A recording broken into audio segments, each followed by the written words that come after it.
if the residents that are in there already like are not happy, like they're the ones who will stop paying rent. They're the ones who could potentially like not put in maintenance reports or I even put more litter out on the lawn, like whatever it will be. Like it's really about like, what are you doing to make them happy? Because when they're happy, they want to stay. Like they'll tell their friends or family to like move in. There's just so much more, like when you neglect your residents, like not only like do you put a bad name out there in the real estate world, but like you are actually like harming others in a way. And like we just found that to be just like amazing when we actually found out about the issue. Mm-hmm.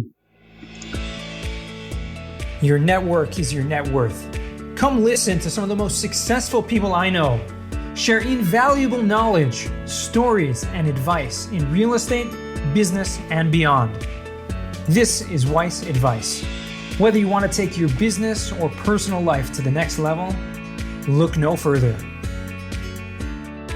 Welcome back to Weiss Advice. I'm your host, as always, Yona Weiss, and I am so excited today to have another incredible couple here. But this is actually the first couple that's a real couple, meaning a couple times we've had some couples really, but they were partners, two male, not marriageable partners, but business partners. Here we have business partners and relationship partners, Michael Barnhart and Suzy Sevier. I said that right? Yeah. Awesome. And they are the co-founders of Adventurous Real Estate Investors. They're currently in Cambridge, up in the United Kingdom. And I'm just so grateful that you guys joined me today. So without further ado, Michael and Suzy, how are you guys doing today? Doing great, Yona. It's a real pleasure to be on your podcast. Really enjoy listening to it. So now we're excited to be on the show and share some wise advice to your listeners. Awesome. No, it's always good to have listeners as guests because you kind of relate to, number one, what the listener expects, right? Because you've listened to some episodes before and you kind of get the flow of how things go. So any of you out there who are listeners to this show and you'd like to be a guest, you can reach out to me. Go to yonaweiss.com and fill out the form to be a guest on this show. And we will check that out.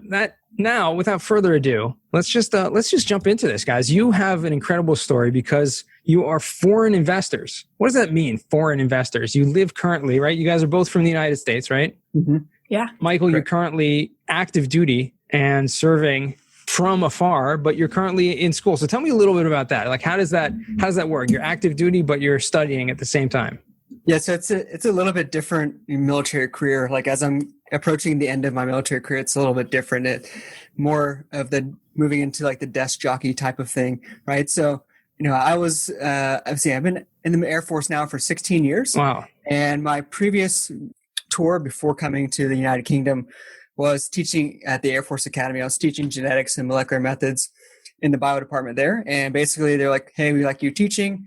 We'd like you to get a PhD. And so then you can do that and then come back and finish teaching and then finish out your military career. And I was like, absolutely, let's do it. That sounds cool. Great. So yeah, so that's why we're over here in England now. I'm at the University of Cambridge, getting a PhD in biochemistry. And then I will return back to Colorado Springs in about a year and a half or 2 years. That's so cool. And meanwhile, you guys are, have kind of stumbled upon real estate investing, and specifically multifamily real estate investing.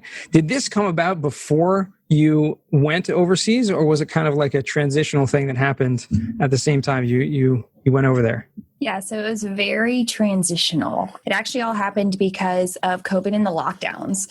So initially our first lockdown was a little over 100 days and both of us were not working, like we both came home from work and we were like, okay, what are we going to do? And so like Michael and I don't own a TV just because of the distractions. So I was like, okay, let's do a mini book club. And so through that journey, one of the books that we read was Multiple Streams of Income. And in there, Robert Allen talks about real estate investing. And Michael just looked at me and he's like, we're going to do this. I was like, okay.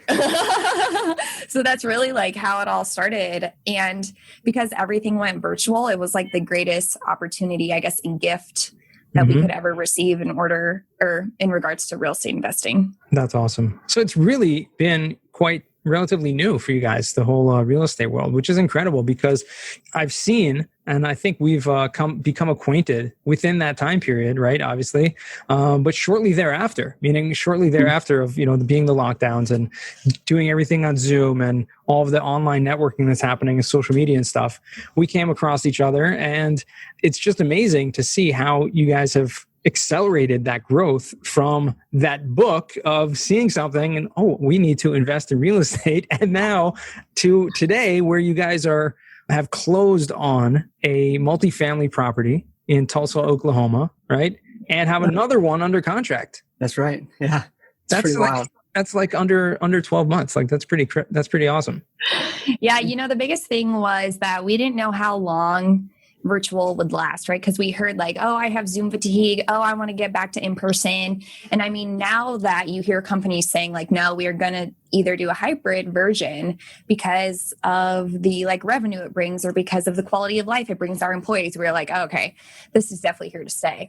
But because we initially did not know in the beginning, we were just like, we have to go like from 0 to 100, like put that jetpack on and just get to it. Because if it does disappear and we did not like take the full advantage that we could, then we will be like kicking ourselves, wishing that we did. So we just tried to make sure that we like optimized on it. That's awesome. So can we unpack that a little bit? Because someone who is, also remote and, interested in real estate investing or a real estate investor remotely, but there's a difference between passively investing and actively investing. So you guys have done both, or are you doing, which one would you categorize yourselves as? Mostly on the active side. So we've done some, private lending and things like that. But we're mostly focused on the active side right now, which does bring a set of challenges being remote, right? Or being 4,000 miles plus away from our asset. Right. Meaning that we rely heavily on our boots on the ground partner in the area, our partners in the area, people that can walk the asset, touch the asset, and things like that. And we rely heavily on our third-party property management company as well. And so we did not take that lightly, the decision to choose which property management company we ended up choosing. We vetted several and, got references and things like that because we knew that person was going to be on the ground carrying out our business plan that we created, Monday through Friday, basically. Right. So we want to make sure that we picked the correct management company to do that. Gotcha. Okay. So it really had a lot to do with your business plan, knowing what you plan to do with that. But even before that, it's probably easier to try to find deals to a certain extent remotely. You don't necessarily have to go and walk properties in order to find a deal. But did you find that challenging, that aspect as well? Yeah, it was definitely a challenge. When you're reaching out to brokers and you're like, hey, do you have an iPhone? Because I'm gonna try to call you via FaceTime audio or something like that, right? Or hey, do you want to hop on a Zoom call? Even though a lot of people were going to Zoom because of COVID and stuff like that, not a lot of brokers were actually wanting to meet via Zoom, right? However, some did, and it was just like getting my foot in the door initially, and so like I had to be very creative with that. And what I ended up doing was writing like a cover letter with all of our bios, like an entire team, not just the general partners that were going to be on our team, but also like lenders, insurance brokers, property management companies, things like that, like the whole team, everybody that you need on a syndication team, and put it all together in one letter and then submitted that to brokers. That allows them, that allows you a little bit of credibility for them to at least pick up the phone when you call, right? Right. And it wasn't actually until this year that we ended up getting like a U.S. number that was like our business number now. And so like people can call a U.S. number instead of me trying to call, FaceTime audio or something like that, or through WhatsApp. Right. Right. So, yeah. No, those are definitely challenges. And in terms of actually, going through that, I mean, even before that, let me just take one step back. You mentioned having all these, partners that you put together and general partners that came in on these deals. Was that something that was that took a long time to kind of figure out who those key people were, or was it like on a deal-to-deal type thing where you're working with different partners and trying to find the right deal for different partners? Yeah, that's a great question. So it is kind of deal to deal, but what took the longest was like seeing them show up in the space every time, right? So like that was something that we knew we had to be very consistent with. Like we wanted to show up at the same meetups. We wanted to like show up at the conferences. We wanted to be involved as often as possible because then we got to see like the other side of people as well, right? So like who do we consistently see in the space who's like continuing to educate themselves and be out there and network? Like who are we seeing in mastermind groups? Who are we seeing putting themselves out there on social media? So that is really what took the longest because initially with some calls, people were hesitant that we were in the UK, but then we also had people who were like, oh, okay, let's partner like 20 minutes in. It's like, whoa, I literally don't know you, you know? And so I wanted to see like a lot more of who these people were. And so I think it did take a long time just because like we methodically thought about like, who do we want on the deal and why do we want them with us, right? Because we didn't want to just bring people on because we were overseas and hoping that we could take a deal down, right? Like there's so much more. Like, do these people have the same values as us? Do these people truly actually care about like the families in these assets, or are they just out for the money, right? Because then conversations change drastically. Like when you're putting together a business plan, it goes from like, oh, well, I think we can do all of these things and raise the rent instead of like, okay, well, if we add this amenity, how do we change the lives of the people there, you know? And like, so figuring out who those people were, I guess, took a little longer, but it was well worth it. Absolutely. And that's an incredible point. There's a huge difference between people who are in business just for the money. And that a lot of times gives a little bit of a bad name to people in the real estate business, you know, where you hear these stories of people who are, you know, just out there and cheating and, you know, slumlords or whatever. Even people who are just in it for the, you know, and I've seen plenty of people doing it for just for the acquisition fees or the fees that they're involved in the syndications and not necessarily, you know, actually worried about improving the lives of the people there. And when you have other partners who, and I love what you said, like have the same values that you do, that's what matters most to you. You want to make sure that you have partners that matters most to them. You know, there's obviously a hierarchy. There's a list of like, okay, 1 through 10, like what's most important in terms of getting this.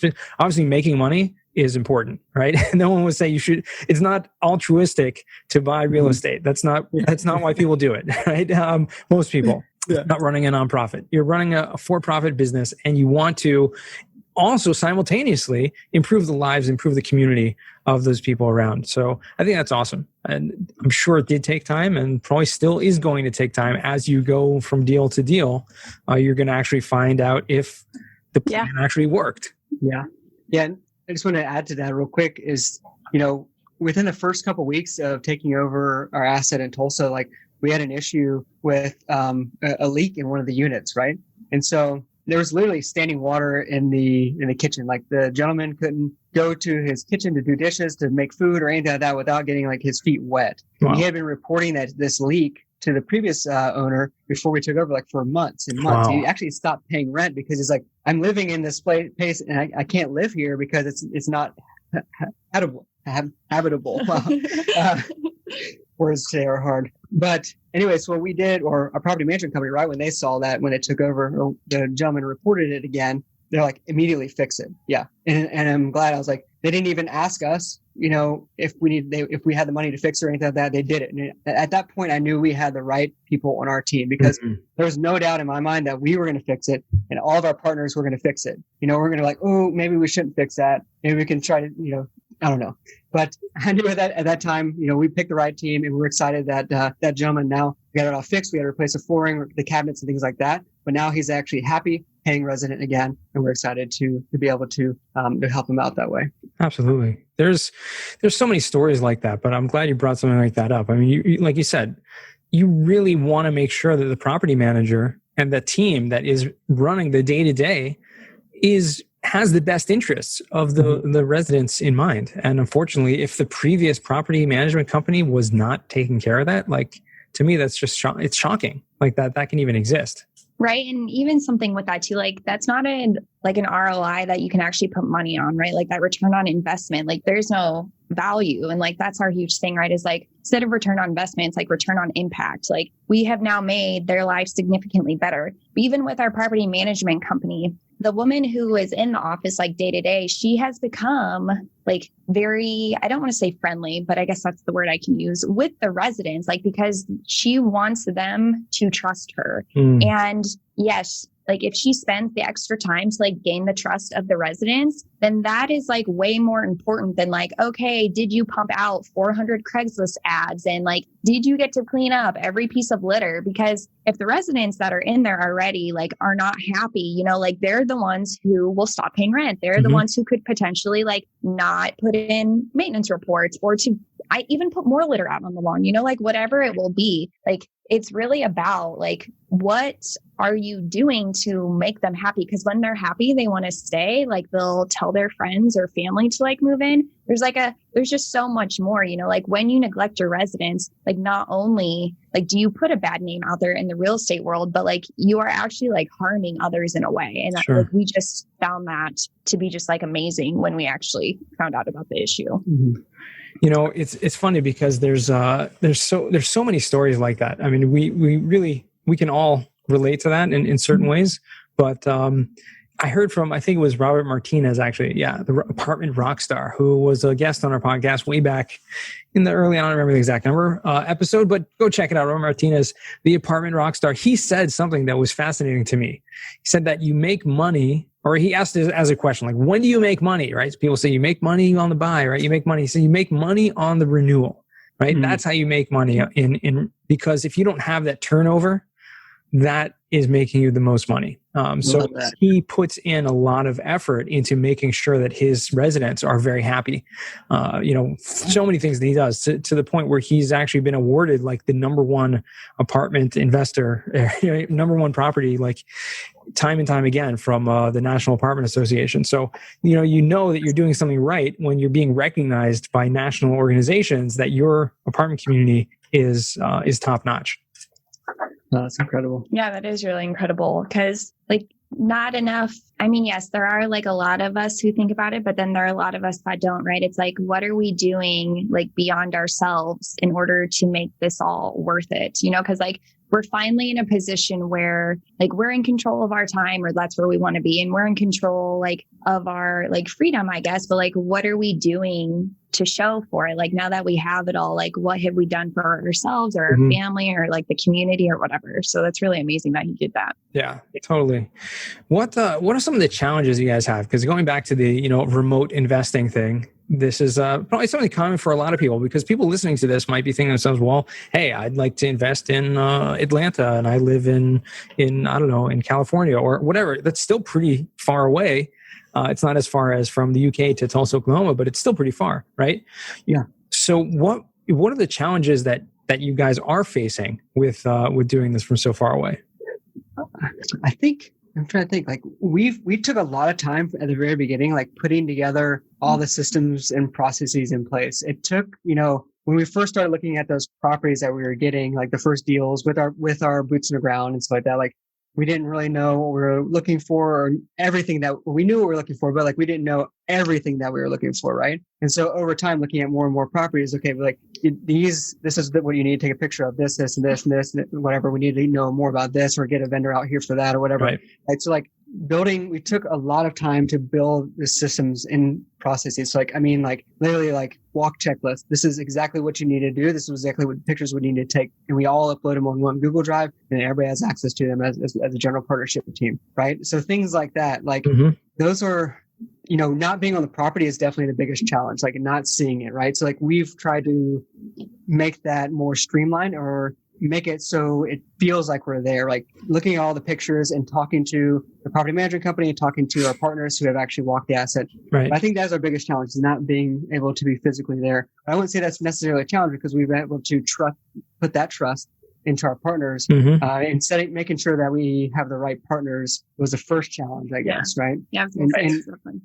And asking deeper questions, and if Suzy can elaborate on that a little bit. Yeah, please do. Like some of those deeper questions to those potential partners, like how do you vet that, and how do you figure out that they're the right one? Yeah, absolutely. So, I mean, even if we start with like our property managers, like asking deeper questions about the business plan, right? Like, so instead of just getting like, yes, this will work. Yes, that's a great idea. Yes, we can raise rents that high. Like, why do you think you can raise rents that high? Like, why do you think that this business plan will work in this area? Or why will this amenity be used? Because like they should really have that knowledge, I guess, or be able to find that data like very easily in order to provide you with those questions. Cause then they're truly like in tuned with the area. And that's really what you want, right? But then even with your partners, like asking, a big thing was like, why do you want to invest in real estate? Right? Because then that's how you figure out like the deeper meaning of what drives them. Right. I mean, even when it comes to something like raising capital, like in conversations, a lot of people will be like, oh, I think I can bring $1 million, or I think I can bring 500K, like asking like, why do you think you can raise that amount? Right? Because like, do you have stock commits where you're checking in with them every quarter, you know, because like you don't know if they've invested in a deal in that time. So it's like thinking beyond, like, yes, Right. and we all have like blind spots, but even if you're partnering like with somebody who's experienced, like they have blind spots too. So it's like continuing to educate yourself and be like, well, why do you do it this way? Or why do you do it that way? Really, it's like, why? Right. All of the why questions is what like brings those deeper questions into play so that you can then understand like where the meaning comes from. Like, I'm just a person who doesn't want to just be told something like, oh, this is the way that it is. I want to be like, well, why? Because then I'm going to remember, right? Like I'm not like a person who just memorizes everything. Right. Like I have to have it like go in and then make sense and then flow out in my own words. For sure. So where do you guys see this going over the next, you said you're still in Cambridge for at least a year and a half or so. I mean, the plan is to move right back, keep doing this as much as possible for the next couple of years. So the plan is I can retire in like 7 years from the military. So we're going to be as active as possible for the next 7 years. Our goals this year are, well, we wanted to, so we're lead sponsors on the one we just closed. And then we were like, well, we'll take a break from that because that's a lot of work. It's like 700 emails, right? It's like a lot of work, right? And, Wow. But, you know, we were like, well, we'll take a break. We'll just be co-sponsors, let somebody else lead a deal. And then we'll just, you know, kind of help out through, you know, asset management or bringing capital, things like that. And then another deal fell in our lap and we're like, okay, here we go again. Let's do it. It's like a once in a lifetime opportunity. Well, it's very rare that this opportunity would have came up again. And so we're like, we have to do it now. And so we're like, okay, let's do it. So, but what we did again was like, we went through those 700 emails from the first time and we wrote down everything, you know, line by line, like 215 items that we went through, like from pre-LOI all the way through closing, right? And we put that into like a spreadsheet and now we use that in Asana, upload that in Asana. And so now, you know, being the lead sponsors on this current deal, everything's already uploaded. We know exactly what needs to occur from, you know, before we get the property under contract to takeover. Wow. And now we can go through and assign it to all of our co-sponsors, right? And so that's taken a huge burden off of us as the lead sponsors, and just being able to see everything that needs to take place from start to finish. That's amazing. That's awesome. I mean, that really, saves you a tremendous amount of time. And I guess, you know, when building any business, the beginning is always hard, right? And once you've done it once, you don't have to reinvent the wheel every single time. I mean, to do something that you did, like putting everything in in those spreadsheets, just makes so much sense, right? That makes it much easier, and obviously will make you guys more successful and more, managing your time better. Yeah, absolutely. And even it really does, right? Because then like even when we transition back, like that in between time when we move, like we will have everything like in place. Like, okay, like if we're in the middle of an acquisition, like, okay, these are the things that need to be done. So like if we are out of pocket for like a week, then there should not be like nothing should, I guess, explode. Mm-hmm. Just to elaborate on that too, is like, we want to be able to do this because once I retire from the military, we're going to be living and working from wherever we want to in the world, right? Whether that's Thailand, Australia, Israel, wherever, right? We want to travel everywhere and live everywhere for 3 months, 6 months, 9 months, whatever, however long we feel like it. But we are setting up all the systems and processes now and proving that we can do it long distance from 4,000 miles away. What's the difference between, 8,000 or 1,000 or whatever, right? So we're proving it and really sharpening our systems now, because once we are done in 7 years to live wherever we want, we could still run this business, or we can pass it off to somebody else to run for us, right? So that's the ultimate plan. Awesome. That's amazing. really is. And it's inspiring because I think you're really setting it up in such a way that makes it easier for everyone else, anyone else listening to this, including myself, that think that, oh, it's so challenging. I can't do this. There's so many things to do. Oh, no, it's not so hard. There's a lot of work that goes into it, but it can be done. And I'm glad that you have proven that. And, wishing you a lot of success with that. I want to do something now, which we've never done before as we transition into the final four. Okay, so this is something, right? We're just on the fly over here. We decided we asked 4 questions to all of our guests. And usually when we have 2 people on the show, we'll just ask, one. First, I'll ask you, Suzy. Then I'll ask you, Michael. We'll see which answer you give, which answer you give. But since you guys are actually a couple and have been together for how many years? 3 years now. 3 years. You probably know each other a little bit. I know. So I'm going to ask one of you, to go off. All right. And I'm going to ask the questions to you. Let's just send off Michael. We'll ask the questions to Suzy. Go off into the other room. All right. You're going to confirm that he is out. Just close the door. Can't hear the answers. He's gone. He's gone. Okay. I hope he's taking a break. So we're going to ask you these 4 questions. Going to bring him back. Hopefully somehow he'll get a message to come back. Right. I'll say the woo. He'll know you're done. And then we'll come back and then we'll do the opposite and see if he can get the answers. It sounds a little crazy. This is like the newlywed game, right? Yep. I like it. Okay. So your questions, I'm going to ask you and then we'll see if he gets them. So the question to you is, what is the worst job that you ever had? Yeah, so I actually thought about this, and I don't know if I've had a worse job per se, but I think I've had jobs that I did not like because of the people I worked with. So I don't really know if that really answers that well. Can you say one? Yeah, I can say one. I was a server at Chili's and I did not enjoy it. There you go. All righty. So second question, what is a book you've read that's given you a paradigm shift? The Slight Edge. The Slight Edge. Yeah. So it's all about like being 1%, I guess, better every day, or like doing 1% more every day. Because that's really what started like our mini book club. And like ever since then, it like just very much relates to everything that we do now. Very cool. All right. So third question for you, Suzy, is what is a skill or talent that you would like to learn? Skill is that this is silly. I want to learn how to make like vegan cheese. All right. I think that came from the question earlier when I was like, what's your favorite cheese? You're a vegan? Yeah. All right. So there you go. It's good to know skills that you can use practically, for sure. Yep. All righty. And so fourth and final question, what does success mean to you?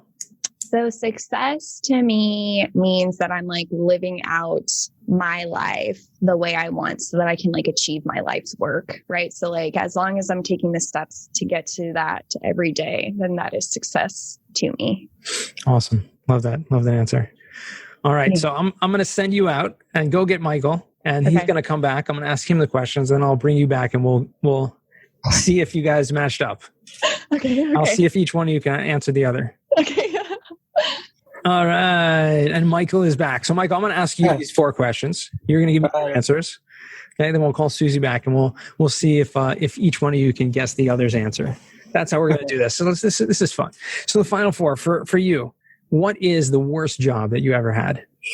Ooh, I think the worst job that I ever had was working for Joe's Crab Shack, not because I was a server or a host, but because we had to dance. And it wasn't the worst job, but it was very challenging for me because we had to like every hour or whatever, they did like a little thing where you turn on the music and all the servers and hosts have to like dance around the with the restaurant. It's just ridiculous. So I didn't like that. That's pretty wild. I never heard of that before, but okay. Second question, what is a book you've read that's given you a paradigm shift? Ooh. So there's 2 that kind of come to mind. So one I just recently read, it was Who Not How, which was very powerful. But the book that kind of put us, Suzy and I, on the trajectory that we're on was The Slight Edge. So interesting. Okay. Awesome. So third question for you, what is a skill or talent that you would like to learn? Ooh. So one thing that I've been wanting to do, and I'll have to wait till I retire, but I already am a rescue diver, and I want to continue diving, but I want to get my dive master certification. but that requires like 6 weeks of training, 6 to 8 weeks or whatever. So I don't have that much time to take off right now because I'm in the military. The most you can take off is 4 weeks. So I have to wait till I retire. So looking forward to that though. Okay. Yeah, that's awesome. Rescue diver. We actually had, I don't know if you know Tim Kelly from Active Duty Passive Income. I did. I've heard of Tim. Yeah. So he was a guest on the show also, and that's what he did in the Navy. He was a rescue diver. That's awesome. Yeah. That's awesome. He was an officer, petty officer, but that was one of the things he did. Anyways, fourth and final question for you is, what does success mean to you? Success mean, to me, that is being able to use money as a tool, right? It is a resource and a tool in order to help as many people as I can, right? So Suzy and I's biggest thing is we want to be able to build schools in third world countries, because I think education would help solve a lot of these issues that the third world countries have, and just making education available to everyone, just like basic education, right? So I think that's huge. Yeah. So having the money to do that is incredible. Well, awesome. That is awesome. Thank you so much for that. Let's bring back Suzy and let's see if we can make this happen. All righty. So we got Suzy and Michael back. So this was fun. We asked each of you these 4 questions. You all gave different answers pretty much. So let's see if you can guess the others. So the first question I ask is, what is the worst job that you ever had? So Suzy, what do you think Michael's worst job he ever had was? Do I have to know the place where he worked? Let's hear what you have. Let's see. Okay, hold on. I got to think on this. I know it was at a restaurant, but that's all I remember. Sorry, I'm getting stressed out now. Oh, you're good. You're good. You're good. That's actually right on. It was at a restaurant at Joe's Crab Shack. Oh. Nice. All right, Michael, what about you? What do you think Suzy's worst job she ever had was?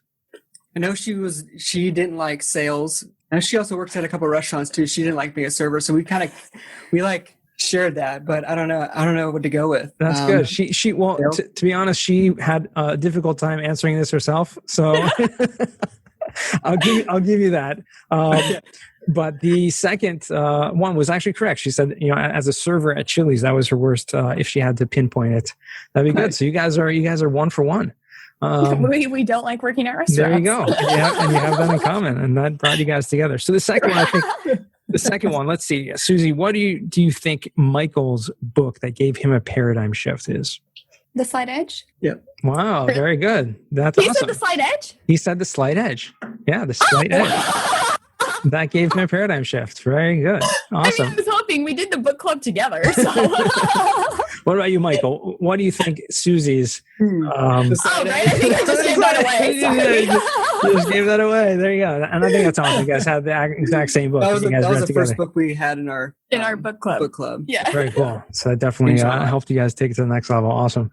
So you guys got that. We're 2 for 2 over here. This is awesome. You guys are glad we're bringing you guys closer through this podcast episode also. I was going to say, COVID makes you really close in lockdowns. So that's true. We learn a lot about each other. That is true. Third question. So we're going to ask Michael here first. Mike, what do you think a skill or talent that Suzy would like to learn? So there's 2 things on her goals for this year, and one was to do a pull-up, unassisted pull-up, and the other one was to make vegan blue cheese. There you go. Wow, very good. So she actually said vegan cheese. That was a skill she could learn. That's awesome. All right, Suzy, what about you? What's a skill or talent that Michael would like to learn? I don't know. This one's hard. It is hard. Got to get deep into his psyche. See if you can look into his eyes and figure it out. Right. I'm going to have to say be fluent in French. Ooh, that's a good one. There you go. I was fluent at one point. Awesome. Yeah. But that's not what he said, but I'm sure it's a good one.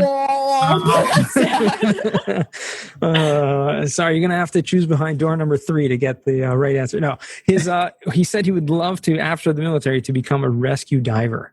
Become a certified rescue diver. Now I feel bad. Fun fact, we got engaged underwater scuba diving, so I feel like I should have known that. That's pretty cool. That is a fun fact. Talk about the adventurous real estate investors. So for the final question, let's start off with Suzy again on this one. What does success mean to you? And we asked this to Michael. What does success mean to him? Oh, I have to go first again? No, we'll have Michael go first. Okay, good. I would say that, being able to help as many people as she could with the wealth that we build through real estate, something like that. Yeah, something like that. Probably. I mean, I don't think it's exactly what she said, but close enough. Making the biggest impact that she can. I think it was something along the lines of just like living out, your life, your best life. Yeah, like living out my life's work every day. Yeah. So yeah, he got a little bit deeper. I was pretty broad. Yeah, there you go. Okay, so let's go back to Suzy and see if you can see what the best. What is success in Michael's eyes? So because our why is pretty connected, I'm gonna guess that for him, it's like to be able to like serve, like beyond his four walls and like give back to people who cannot like serve themselves. Very good. Yeah. Anything specific in that regard to give back? We go back and forth with this, but so like we really want to like build schools in other countries, but like lately too, we've been wanting to, Michael's thought of like building homes for veterans in need. Very cool. So one of the two. Cool. Very cool. Yeah, that was exactly it. He literally said that, to build schools. And that is so cool. You guys nailed this. You literally like blew this out of the water. This is a lot more fun than I thought it would be. So thank you guys for being sports on this. And I was glad to see you guys are totally aligned with your values and vision. It's so cool to see that from a couple, and it shows through. So thank you guys for sharing the time with me today. Where can our listeners find you or reach out to you? So if you want to learn more about how we make an impact or how we are making impacts through real estate investing, just go check us out at adventurousrei.com. And you can check us out there, and you'll be able to find us on LinkedIn, or you can shoot us an email directly to explore more at adventurousrei.com. And we're happy to chat with anybody. Amazing. About making Awesome. impacts. Thank you. Yeah, this has been a lot of fun. Thank you guys so much for joining me. And now my face hurts from smiling so much. So that's always a good sign from at the end of a half an hour. It's been awesome. So thank you again. Thank you so much, Ian. It was a real pleasure. It was really fun. Yeah, it was fun. Thank you. Yeah. And to all of our listeners, thanks for joining us. I hope you guys had as much fun as we did on this episode. And remember, the best advice comes only when you ask. Real quick, I have one question for you. Did you like this episode? If you did, I want to ask you a huge favor. See, the biggest thing that helps this podcast grow and that will spread this message to the whole world is that if you leave a review, a rating, and subscribe to the podcast. What that does is it basically tells the platforms that this podcast is out on is that you like my stuff and I'm doing something right. So take a few seconds out of your day, hit that subscribe button, leave a rating or review. I would be extremely grateful. Also, I want to hear from you guys. So I want to hear some feedback. If you have any questions for future episodes, please find me on LinkedIn. Send me a DM, a connection request, Yona Weiss, and I'd love to hear from you.